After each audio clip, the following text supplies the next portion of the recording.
It was a Friday night, and Max, Chloe, and Ben were hanging out. They were bored and looking for something exciting to do. Max suggested, "I dare you both to come to the abandoned Mercy Hospital with me tonight." Chloe chuckled nervously. Ben, always up for a challenge, grinned and said, "Let's do it." Chloe, still apprehensive, reluctantly agreed. She couldn't let her friends think she was scared. They decided to meet at 10 p.m. at the hospital gates. As the clock ticked closer to the meeting time, a mix of excitement and trepidation filled the air. They were about to embark on an adventure, a test of their courage that they wouldn't soon forget.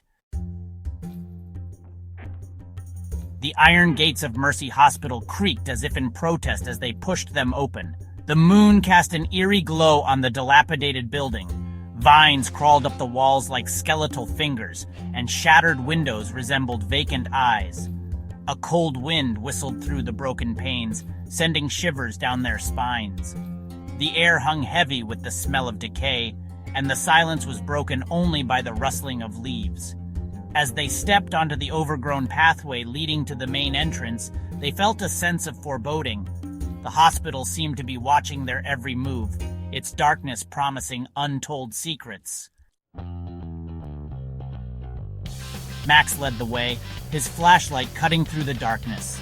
"See, nothing to be scared of," he said, trying to sound brave. Chloe clung to Ben's arm, her heart pounding in her chest. The hallway was littered with debris.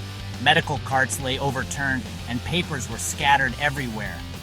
Ben, trying to lighten the mood, joked, "Yeah, just a regular Tuesday night."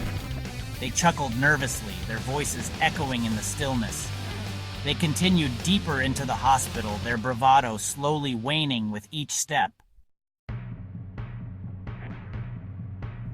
They reached the nurses' station, its counter covered in dust and cobwebs. Suddenly, a loud bang echoed from down the hallway. They froze, their blood turning to ice. "What was that?" Chloe whispered, her voice trembling. Max shone his flashlight down the hallway, but it was empty. "Probably just the wind," he said, trying to sound unconcerned. But even he couldn't ignore the growing sense of unease. The bang had come from deep within the bowels of the hospital, a place where no wind could reach. They decided to check out the source of the noise. As they crept down the hallway, the temperature dropped. Chloe felt a cold breath on her neck and turned slowly. Standing at the end of the hallway, barely visible in the dim light, was a shadowy figure. It was tall and gaunt, with long flowing hair. Its eyes glowed an eerie red in the darkness. Chloe gasped, "Guys, look!"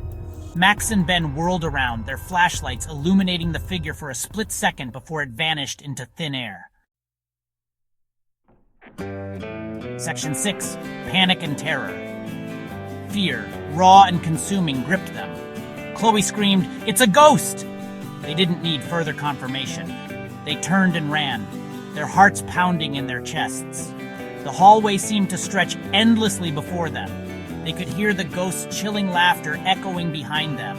It was gaining on them, its presence growing stronger with each passing second. They had to get out, escape the clutches of this haunted hospital.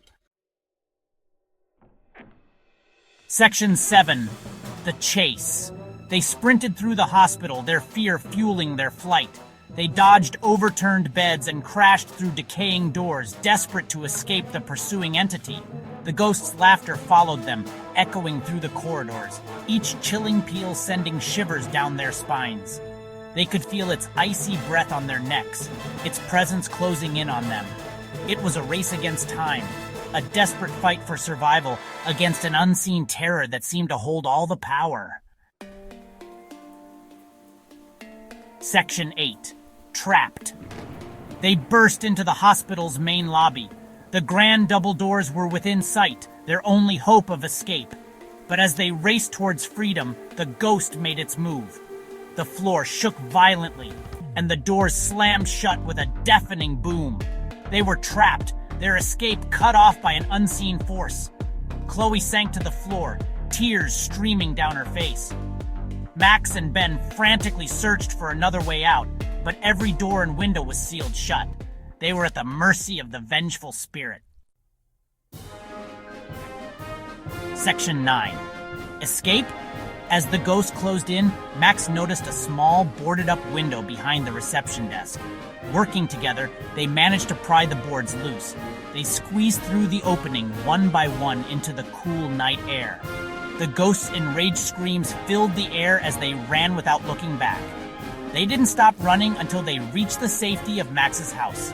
They never spoke of that night again, but the memory of the abandoned Mercy Hospital and the ghostly figure that haunted its halls continued to haunt their dreams.